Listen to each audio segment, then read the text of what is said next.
Assalamualaikum warahmatullahi wabarakatuh. Yang saya hormati kepada Ibu Yulianti Raharjo dan Ibu Ulfa Puspa selaku dosen pengampu mata kuliah Desain Akuntansi kelas D. Perkenalkan, kami dari kelompok 6 akan mempresentasikan mengenai bab 5 yaitu data dan proses modeling. Sebelum itu, perkenalkan anggota kelompok kami. Yang pertama, Istifarin, NPM 075. Yang kedua, Priscilia Octavia, NPM 076. Kemudian ada Atika Fauza, NPM 126. Lalu saya sendiri, Dinda Aulia, NPM 141. Dan yang terakhir, Gabriela Vladaren, NPM 152. Selanjutnya mengenai model logika versus fisika. Nah, model logis ini menunjukkan apa yang harus dilakukan sistem terlepas dari bagaimana sistem tersebut akan diimplementasikan secara fisik. Kemudian dalam fase desain sistem, sebuah model fisik dibangun yang menggambarkan bagaimana sistem akan dibangun.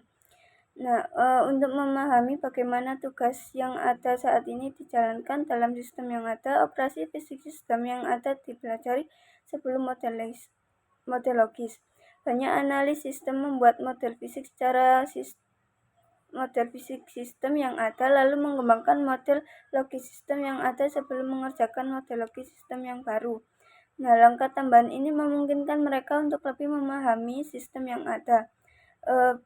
Analisis juga mengikuti pendekatan 4 model, yang berarti mereka mengembangkan model fisik sistem saat ini, model logis sistem saat ini, model logis sistem baru, dan model fisik sistem baru. Manfaat utama pendekatan 4 model ini adalah memberikan gambaran yang jelas tentang fungsi sistem saat ini sebelum modifikasi atau perbaikan apapun dilakukan. Hal ini penting karena kesalahan yang dibuat di awal pengembangan sistem akan memengaruhi fase SDLC selanjutnya dan dapat mengakibatkan ketidakpuasan pengguna serta biaya tambahan. Kemudian selanjutnya diagram alir data. Diagram alir data atau DFD ini menggunakan berbagai simbol untuk menunjukkan bagaimana sistem mengubah data masukan menjadi informasi yang bermanfaat. DFD ini menunjukkan bagaimana data bergerak melalui suatu sistem informasi, tetapi tidak menunjukkan logika program atau langkah-langkah pemrosesannya. Serangkaian DFD ini menyediakan model logis yang menunjukkan apa yang dilakukan sistem, bukan bagaimana sistem melakukannya. Nah, dari perbedaan ini penting karena berfokus pada isu-isu implementasi pada tahap ini akan membatasi pencarian desain sistem yang paling efektif. Selanjutnya, sistem diagram alir data. Nah, DFD ini menggunakan 4 simbol dasar yang mempresentasikan proses aliran data, penyimpanan data, dan entitas. Terdapat beberapa versi simbol DFD yang berbeda, tetapi semuanya memiliki tujuan yang sama. Contohnya DFD dalam teks ini yang menggunakan himpunan simbol Gantt dan Serson. Himpunan simbol populer lainnya adalah himpunan simbol Jordan. Pada gambar 5.1 itu menunjukkan contoh kedua versi tersebut. Kemudian selanjutnya ada simbol proses. Suatu proses menerima data masukan dan menghasilkan keluaran yang memiliki konten, bentuk, atau keduanya yang berbeda.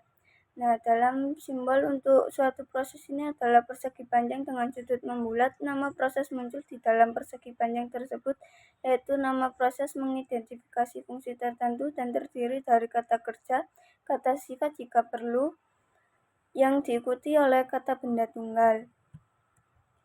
Nah, dalam DFD ini simbol proses dapat disebut sebagai kotak hitam karena input, output, dan fungsi umum proses diketahui, tetapi detail dan logika yang mendasarinya tersembunyi. Dengan menampilkan proses sebagai kotak hitam, seorang analis dapat membuat DFD yang menunjukkan bagaimana sistem berfungsi tanpa detail dan kekacauan yang tidak perlu.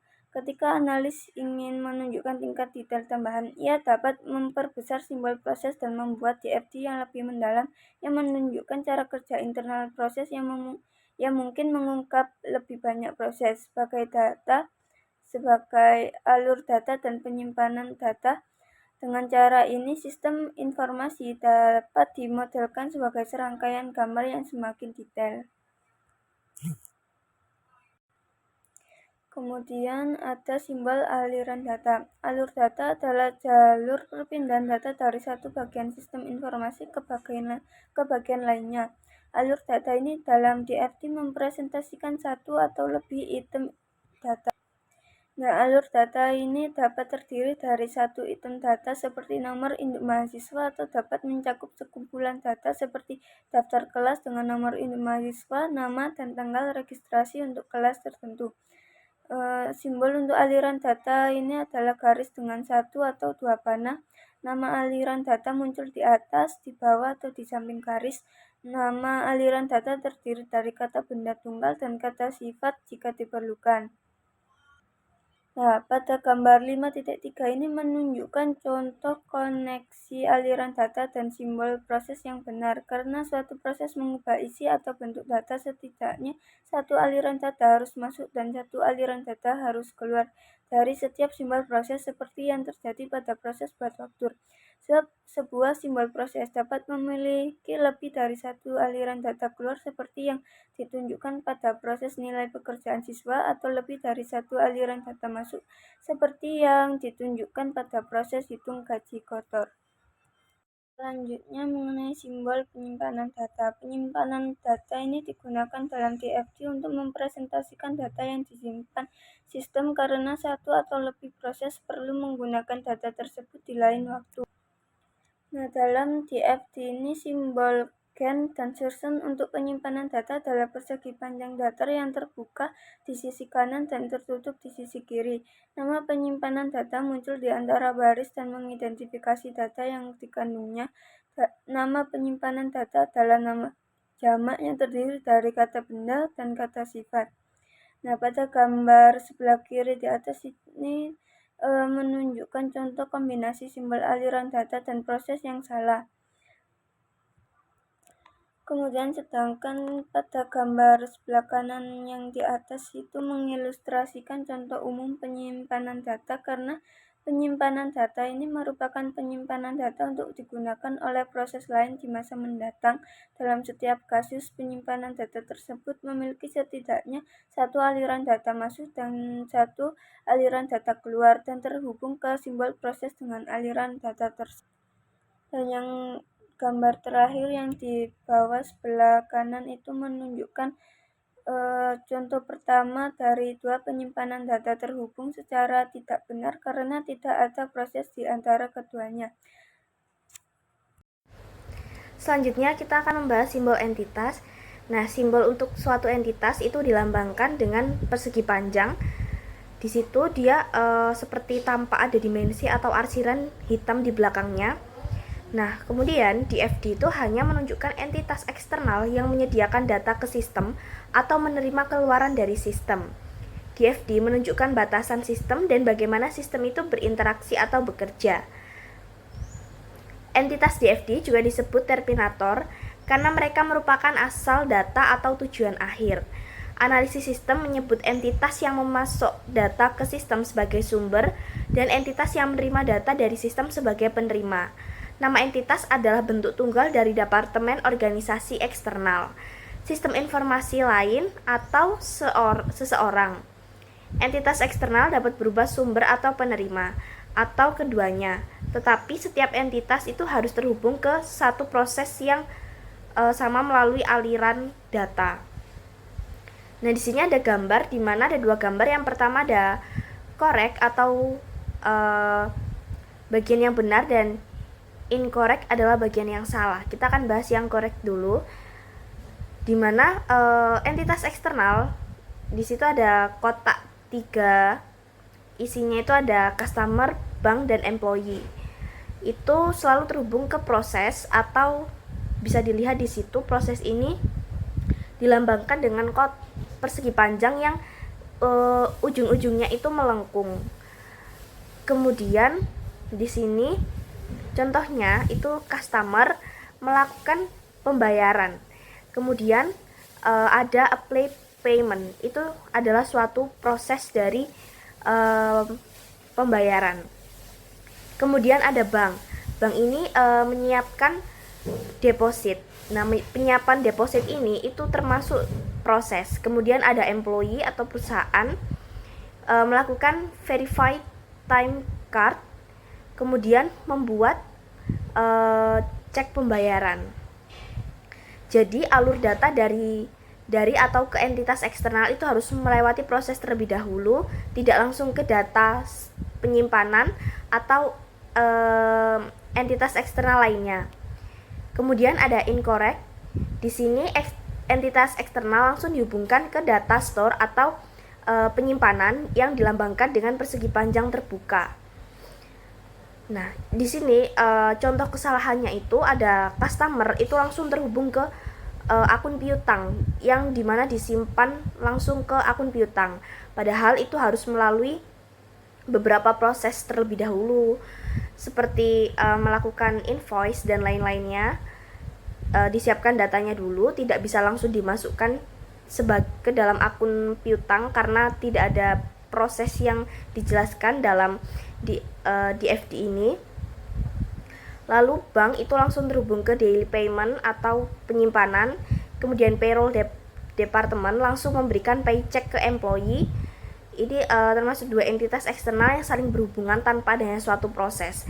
Kesalahan ini terjadi karena alur data harus selalu melalui proses, bukan langsung antar entitas atau langsung ke penyimpanan data.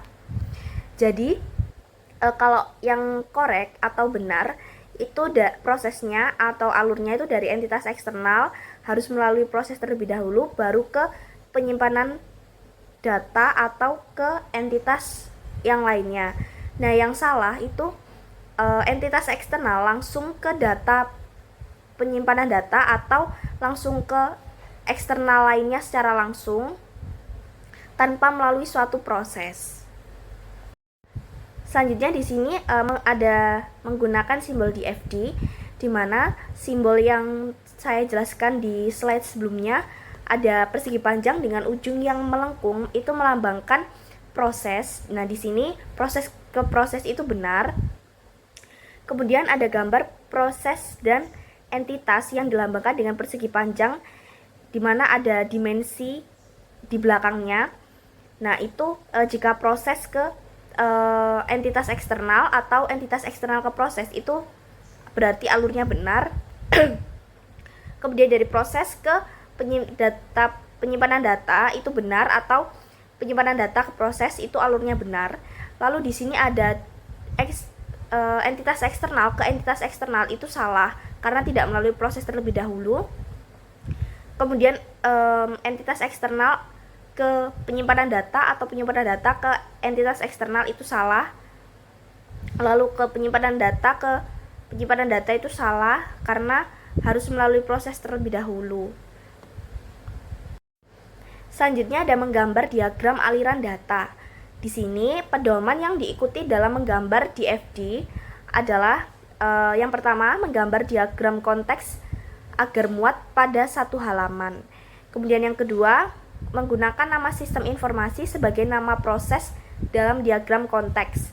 Misalnya nama proses pada gambar 5.10 ini adalah sistem penilaian.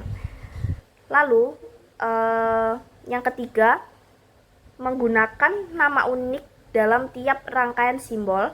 Misalnya diagram pada gambar 5.10 itu hanya menunjukkan satu entitas bernama siswa dan hanya satu alur data bernama nilai akhir.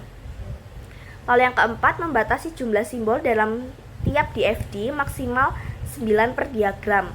Jika lebih dari 9, maka harus dipecah jadi beberapa diagram tingkat lebih rendah. Kemudian menggunakan duplikasi entitas atau penyimpanan data bila diperlukan.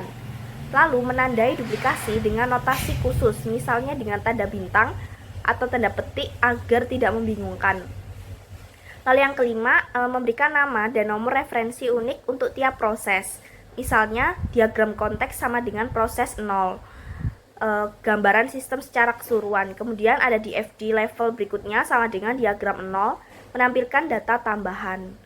Lalu yang keenam, mengumpulkan masukan dan umpan balik sebanyak mungkin, memastikan model akurat, mudah dipahami, dan sesuai kebutuhan pengguna. Lalu di sini ada gambar terkait diagram konteks DFD untuk sistem penilaian, di mana yang pertama itu ada proses utamanya, terdapat satu proses inti atau proses 0 yang dinamakan sistem penilaian. Nah, proses 0 itu mewakili keseluruhan sistem penilaian tanpa menampilkan detail internalnya. Kemudian entitas eksternalnya itu ada student atau mahasiswa. Di sini student itu akan mengirimkan atau mensubmit pekerjaannya ke sistem. Lalu dia nanti akan diproses di sistem, dan sistem ini akan memberikan hasil penilaian.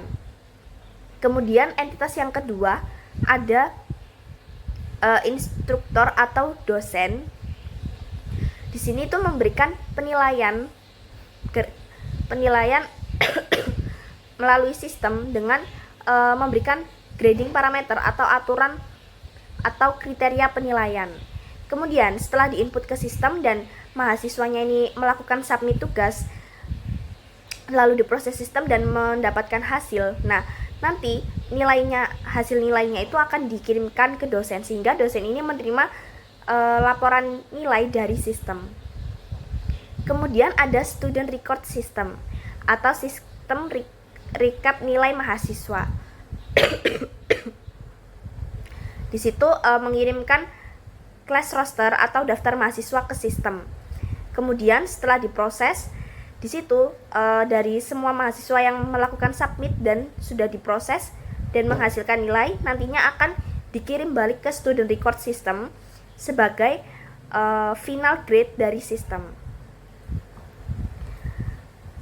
Lalu yang ketiga ada notasi penting, di mana nomor proses unit itu setiap proses diberi nomor referensi. Di sini tuh 0 untuk menandakan konteks diagram. Lalu ada konteks diagram, di mana hanya menampilkan hubungan sistem dengan entitas eksternal, bukan detail dari internal proses. Selanjutnya ada menggambar diagram konteks. Diagram konteks sendiri adalah tampilan tingkat atas dari suatu sistem informasi yang menunjukkan batasan dan cakupan sistem. Diagram konteks itu hanya punya satu proses utama, diberi nomor 0, yang mewakili seluruh sistem. Nah, proses utama tersebut berinteraksi dengan entitas eksternal melalui arus data atau data flow. Lalu, penyimpanan data tidak ditampilkan di konteks diagram, hanya muncul di level DFD yang lebih detail. Di sini ada gambar yang menunjukkan diagram konteks DFD untuk sistem pemesanan.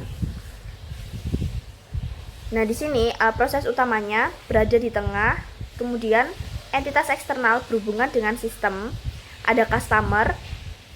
Customer ini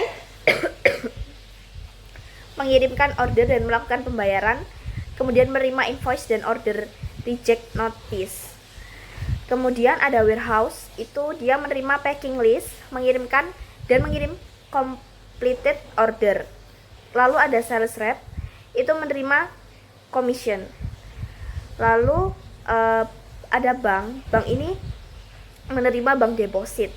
Kemudian ada accounting, dia itu akan menerima pembayaran dari hasil pemesanan. Kemudian alur data menggambarkan informasi keluar masuk antara sistem dan entitas tersebut. Selanjutnya kita masuk ke menggambar diagram 0 DFD. Di sini contohnya diagram DFD untuk sistem penilaian. Diagram 0 DFD adalah pengembangan dari konteks diagram. Diagram 0 juga sudah menampilkan data store atau penyimpanan data selain entitas eksternal. Kalau konteks diagram hanya menunjukkan satu proses utama atau proses 0, maka diagram 0 memecah proses utama itu menjadi beberapa proses detail. Tujuannya adalah memperlihatkan bagaimana data mengalir di dalam sistem, tidak hanya masuk atau keluar dari sistem. Lalu di situ ada gambar terkait konteks diagram dan diagram 0 untuk sistem penilaian, di mana di bagian atas itu ada konteks diagram grading system, Di sini sistem ditunjukkan oleh satu proses besar, yaitu proses penilaian. Kemudian entitas eksternalnya itu ada student record system yang menyediakan kelas roster dan menerima final grade. Kemudian ada entitas yang kedua itu ada student, itu mengirimkan tugas dan menerima hasil atau nilai dari pekerjaan atau tugasnya. Lalu entitas yang ketiga ada instruction, itu mengirim grading parameter dan menerima grade report. Lalu diagram ini tuh hanya menunjukkan hubungan sistem dengan pihak luar. Dan di bagian bawah gambar yang kedua itu ada diagram 0 untuk sistem penilaian, di mana proses utamanya itu dibagi menjadi 4 subproses. Yang pertama ada Stabilis Grade Book, itu menggunakan data dari instruksi atau grading parameter. Kemudian dia juga menghasilkan class gradebook atau data store D1. Kemudian yang kedua ada Assign Final Grade, dia itu mengambil data dari gradebook, kemudian menghasilkan final grade yang dikirim ke student record system. Lalu yang ketiga ada Grade Student Work, menggunakan submitted work dari student, kemudian menghasilkan graded work untuk student. Dan yang keempat itu ada Produce Grade Report, menggunakan data dari gradebook untuk yang kemudian menghasilkan grade report untuk instruktur. Data store atau gradebook D1 itu menyimpan detail kelas dan catatan nilai. Nah, semua proses di atas itu berhubungan dengan data store ini. Contoh diagram 0 DFT untuk sistem order. Proses 0 pada diagram konteks sistem pesanan dieksplorasi untuk menampilkan 3 proses, yaitu penuhi pesanan, buat faktur, dan terapkan pembayaran. 1. Penyimpanan data atau piutang. 2. Alur data tambahan, yaitu detail faktur dan detail pembayaran. Dan 1 alur data divergen atau faktur. Nah, pada gambar 5.13 itu penjelasannya yaitu pelanggan mengirimkan pesanan bergantung pada logika pemrosesan. Proses pengisian pesanan akan mengirimkan pemberitahuan penolakan pesanan kembali kepada pelanggan atau mengirimkan daftar pengambilan ke gudang. Yang kedua, pesanan yang telah selesai dari gudang dimasukkan ke dalam proses buat faktur yang akan mengeluarkan faktur ke proses pelanggan dan penyimpanan data piutang. Yang ketiga, pelanggan melakukan pembayaran yang diproses oleh apply payment. Lalu apply payment ini perlu input detail faktur dari penyimpanan data piutang dagang beserta pembayaran. Nah, apply payment juga akan mengeluarkan detail pembayaran ke penyimpanan data piutang dagang dan mengeluarkan komisi ke departemen penjualan, setoran bank ke bank, dan entry kas ke akuntansi. Membuat diagram alur data tingkat bawah. Penyamarataan adalah proses menggambar serangkaian diagram yang semakin rinci hingga semua primitif fungsional itu teridentifikasi. Sedangkan penyeimbangan yaitu menjaga konsistensi antar DFT dengan memastikan alur data input serta output itu selaras. Nah, contoh dari penyamarataan yaitu menggunakan serangkaian DFT yang semakin detail untuk menggambarkan suatu proses sistem informasi. Misalnya, suatu sistem itu pasti memiliki lebih dari puluhan ataupun ratusan dengan proses terpisah. Nah, dengan penyamarataan, seorang analis tuh memulai tampilan keseluruhan dengan diagram konteks dengan satu simbol proses, lalu membuat diagram 0 yang menunjukkan detail lebih lanjut. Analis membuat DFT tingkat rendah hingga semua proses diidentifikasi sebagai primitif fungsional yang mewakili fungsi pemrosesan tunggal. Sistem yang lebih kompleks memiliki lebih banyak proses dan analis harus bekerja melalui banyak tingkatan untuk mengidentifikasi primitif fungsional. Nah, pada gambar 5.13 menunjukkan diagram 0 untuk sistem pesanan dengan proses fill order yang diberi label sebagai proses 1. Sedangkan gambar 5.14 memberikan tampilan terperinci dari proses fill order. Nah, contoh dari penyimbangan. Penyimbangan itu memastikan bahwa aliran data masukan dan keluaran dari DFD induk tetap pada DFD anak. Sebagai contoh itu pada gambar 5.16 yang menunjukkan dua DFD. Diagram sistem order 0 ditampilkan di bagian atas gambar dan DFD diagram 3 yang dipecah ditampilkan di bagian bawah. Untuk menyeimbangkan itu berada pada proses induk yang ketiga, yaitu menerapkan pembayaran memiliki satu aliran data masuk dari entitas eksternal dan 3 aliran data keluar ke entitas eksternal. Memeriksa DFD anak, yaitu diagram 3, dan mengabaikan aliran data internal dan menghitung aliran data dari entitas eksternal. Nah, dari diagram terlihat bahwa ketiga proses mempertahankan satu aliran data masuk dan 3 aliran data keluar yang sama, seperti proses induk. Pada gambar 5.17 menunjukkan diagram bahwa proses 0 itu sebagai kotak hitam. Dan pada gambar 5.18 itu detail berikutnya, kotak hitam proses 0 itu mengungkapkan 3 proses, 2 penyimpanan data dan 4 aliran data internal. Semuanya ditampilkan dalam garis putus-putus. Nah, pada gambar 5.17 dan 5.18 itu seimbang karena keempat aliran data masuk dan keluar dari proses 0 tersimpan pada DFD anak. DFD juga diratakan karena setiap proses internal diberi nomor untuk menunjukkan bahwa proses tersebut merupakan anak dari proses induk. Selanjutnya, data dictionary. Nah, kamus data adalah pusat penyimpanan informasi tentang data dalam sistem yang mendokumentasikan rincian dari data flow, data store, entitas, proses, serta elemen data. Elemen data digabungkan menjadi record atau struktur data yang kemudian membentuk aliran data dan penyimpanan data, sehingga hubungan antar item dalam kamus data harus terdokumentasi dengan konsisten dengan DFD. Nah, dengan bantuan Case Tools, dokumentasi dapat dikelola otomatis agar konsisten, yang memungkinkan berbagai sistem dalam perusahaan ini berbagi data yang mutakhir dan seragam. Nah, yang pertama, mendokumentasikan elemen data. Setiap elemen data dalam kamus data harus didokumentasikan. Beberapa analis suka mencatat catatan mereka dalam bentuk online atau manual. Nah, biasanya itu ada nama atau label elemen data. Ini nama standar dari elemen data yang sebaiknya bermakna bagi pengguna. Yang kedua, alias atau nama lain selain nama standar elemen data.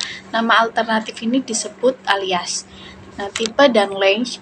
Tipe merujuk pada apakah elemen data berisi nilai numerik, alfabet, atau karakter. Range adalah jumlah maksimum karakter untuk elemen data alfabet atau karakter, atau jumlah maksimum digit serta jumlah posisi desimal untuk elemen data numerik.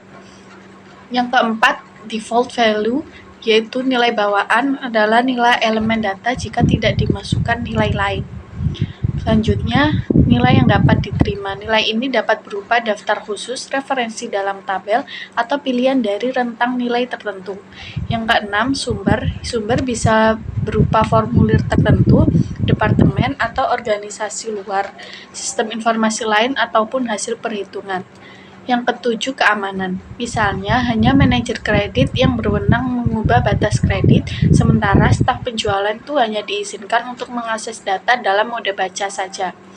Yang ke-8, pengguna yang bertanggung jawab. Ini identifikasi pengguna yang bertanggung jawab untuk memasukkan dan mengubah nilai elemen data.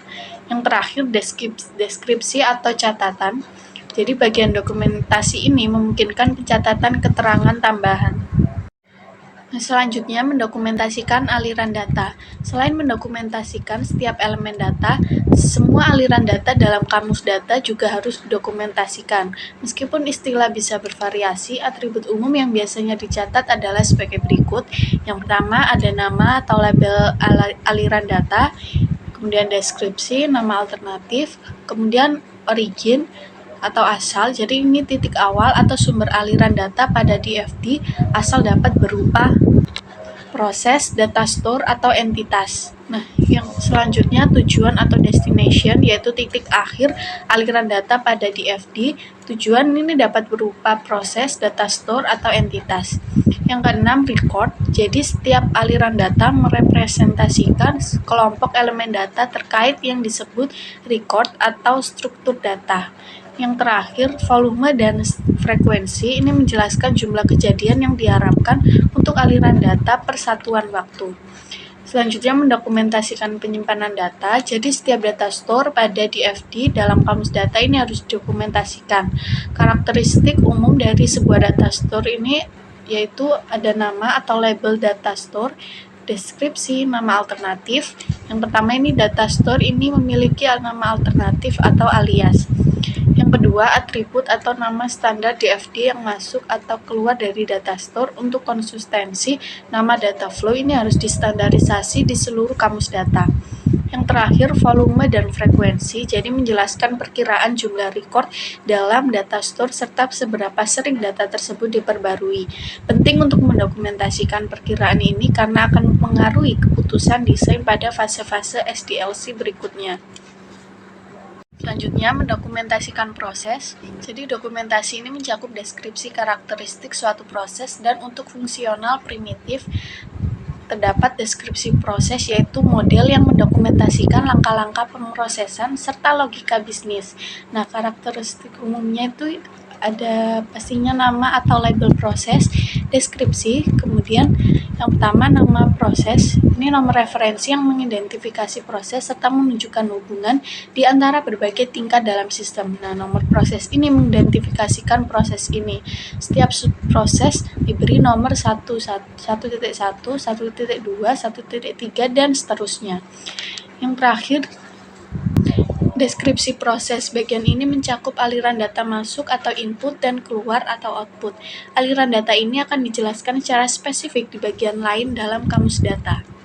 Selanjutnya, mendokumentasikan entitas. Dengan mendokumentasikan semua entitas, kamus data dapat menjelaskan semua entitas eksternal yang berinteraksi dengan sistem. Karakteristik umum dari sebuah entitas ini mencakup hal-hal berikut, yaitu nama entitas, deskripsi, nama alternatif, kemudian aliran data masuk, yaitu nama standar DFD untuk aliran data yang masuk ke entitas. Yang terakhir, aliran data keluar atau nama standar DFD untuk aliran data yang keluar dari entitas. Selanjutnya, mendokumentasikan rekaman atau records. Jadi, sebuah record adalah struktur data yang berisi sekumpulan elemen data terkait yang disimpan dan diproses bersama. Karakteristik umum dari sebuah record mencakup hal-hal berikut. Yang pertama, nama record atau struktur data. Jadi, struktur data ini bernama kredit status. Kemudian ada definisi atau deskripsi, nama alternatif, lalu terakhir atribut, jadi daftar semua elemen data atau field yang termasuk dalam record. Nah, struktur data kredit status ini terdiri dari dua elemen data yaitu customer number dan customer status code. Kemudian laporan kamus data. Nah, kamus data ini berfungsi sebagai pusat penyimpanan dokumentasi untuk suatu sistem informasi. Banyak laporan berharga yang dapat diperoleh dari kamus data termasuk berikut ini, yaitu yang pertama, daftar semua elemen data berdasarkan nama dalam urutan alfabet. Yang kedua, laporan yang menjelaskan setiap elemen data serta menunjukkan pengguna atau departemen yang bertanggung jawab atas pemasukan, pembaruan, atau penghapusan data. Yang ketiga, laporan semua aliran data atau data flow dan penyimpanan data atau data store yang menggunakan elemen data tertentu. Yang terakhir, laporan terperinci yang menampilkan semua karakteristik elemen data, catatan, aliran data, proses, atau item lain apapun yang disimpan dalam kamus data. Selanjutnya, alat deskripsi proses dalam desain modular.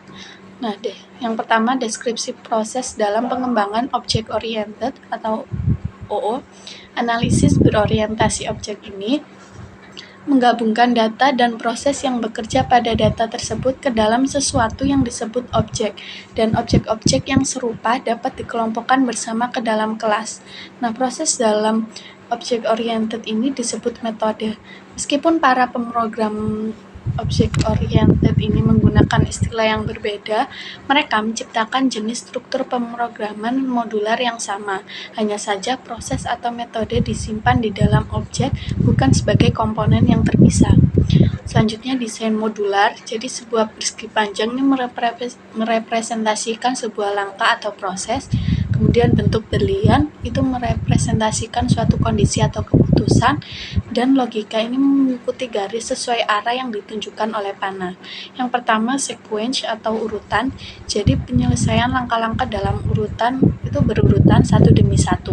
Satu atau lebih langkah tersebut memungkinkan merepresentasikan suatu subproses yang berisi struktur logis tambahan pada gambar, yaitu verifikasi kode produk, kemudian verifikasi harga, lalu verifikasi tingkat stok. Yang kedua, selection atau pemilihan. Jadi penyelesaian salah satu dari dua atau lebih langkah proses berdasarkan hasil dari suatu pengujian atau kondisi. Nah, dalam contoh yang ditunjukkan pada gambar, ini ada sistem menguji input, dan jika jam kerja ini lebih dari 40, maka sistem menjalankan proses calculate overtime pay, yaitu menghitung upah lembur. Yang terakhir, iteration atau pengulangan. Jadi penyelesaian suatu langkah proses yang diulang hingga suatu kondisi tertentu berubah. Contoh iterasi ini adalah proses yang terus mencetak slip gaji hingga mencapai akhir dari file penggajian. Iterasi juga disebut looping atau perulangan.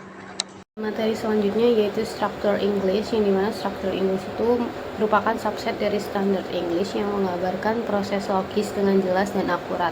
Nah, Structure English ini dapat membantu deskripsi proses menjadi akurat dan mudah dipahami oleh pengguna dan pengembang sistem.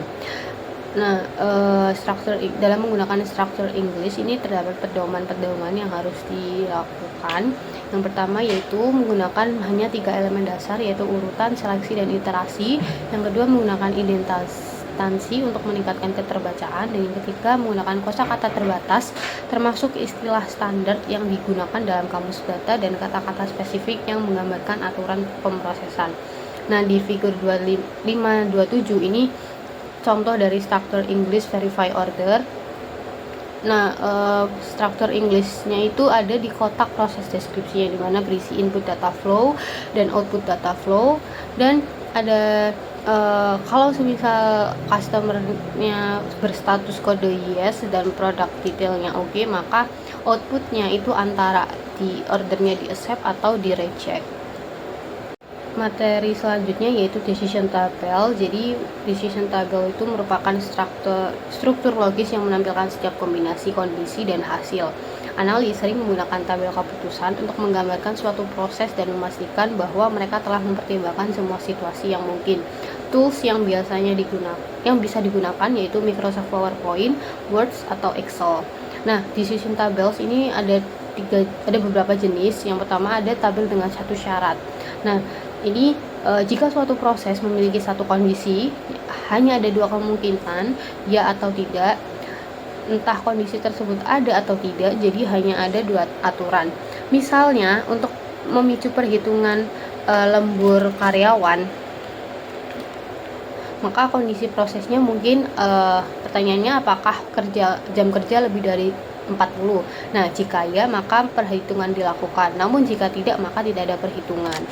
Selanjutnya yaitu tabel dengan 2 syarat. Di sini ada contoh yang dimana ada contoh dari proses verify order dengan adanya 2 kondisi atau 2 syarat, yang dimana sebuah order itu akan di accept atau disetujui apabila ketika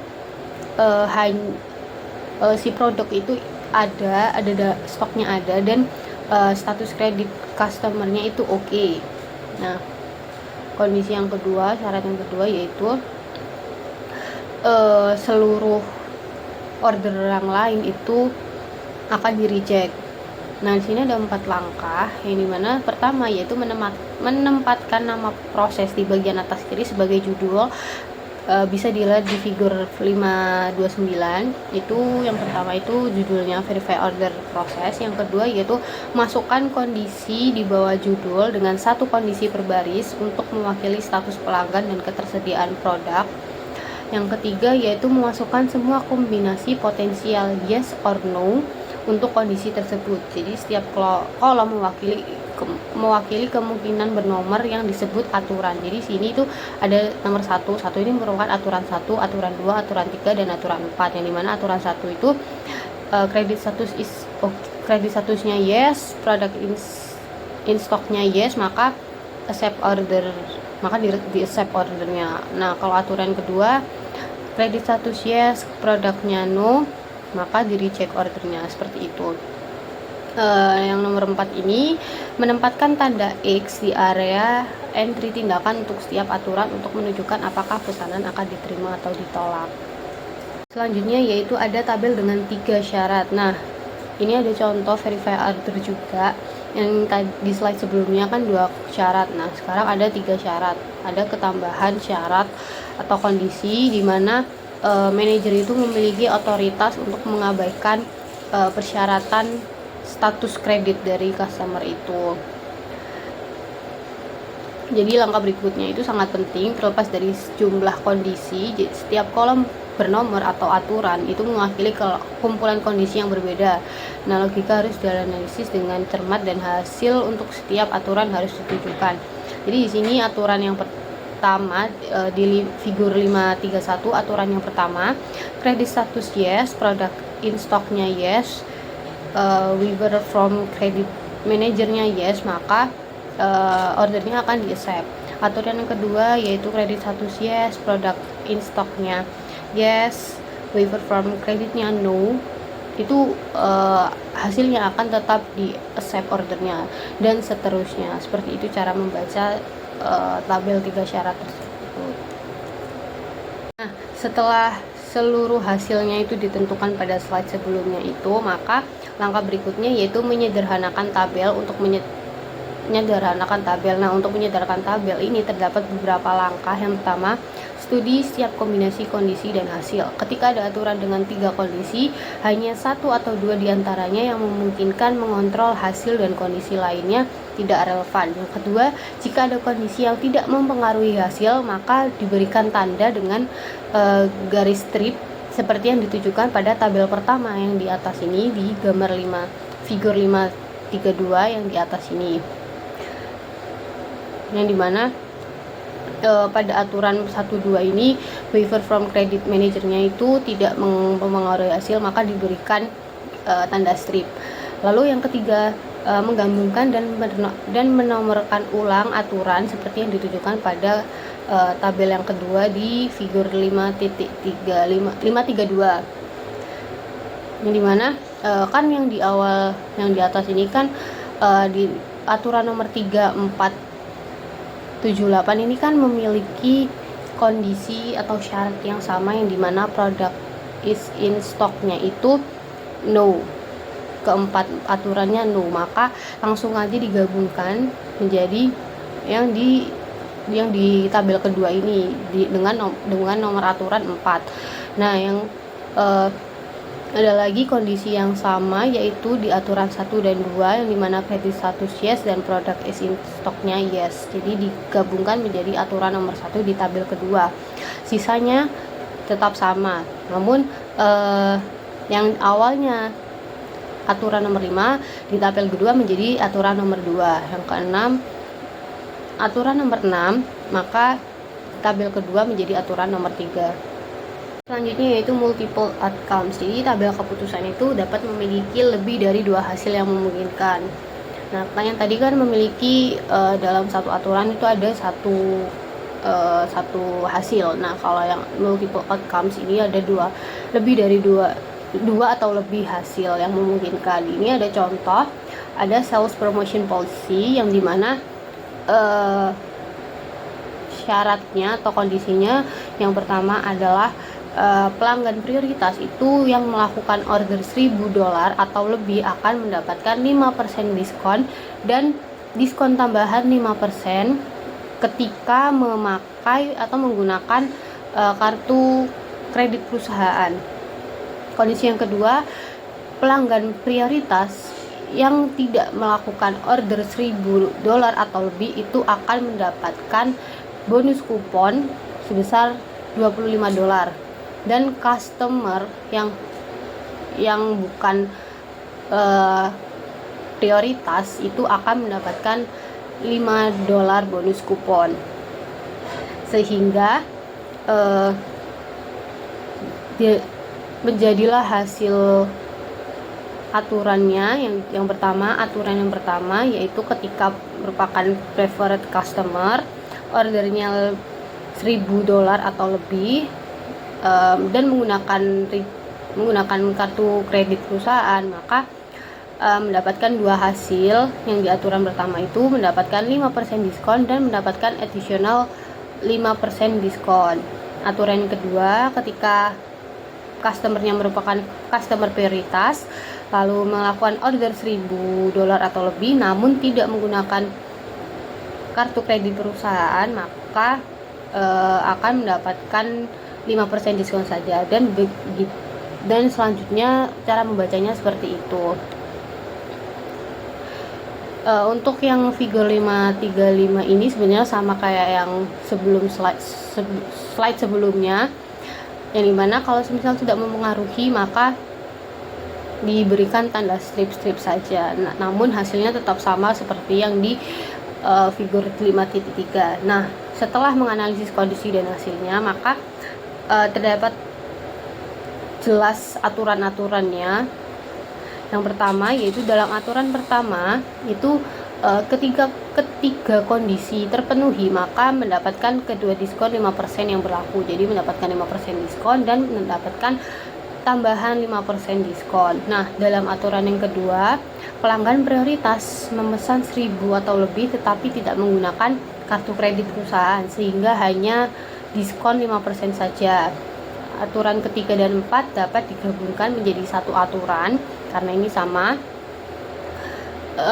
Jadi jika pelanggan prioritas tidak memesan 1.000 atau lebih itu tidak masalah apakah mereka menggunakan kartu kredit perusahaan, itu mereka hanya mendapatkan kupon bonus sebesar $25. Oleh karena itu aturan 3 dan 4 itu sebenarnya adalah satu aturan.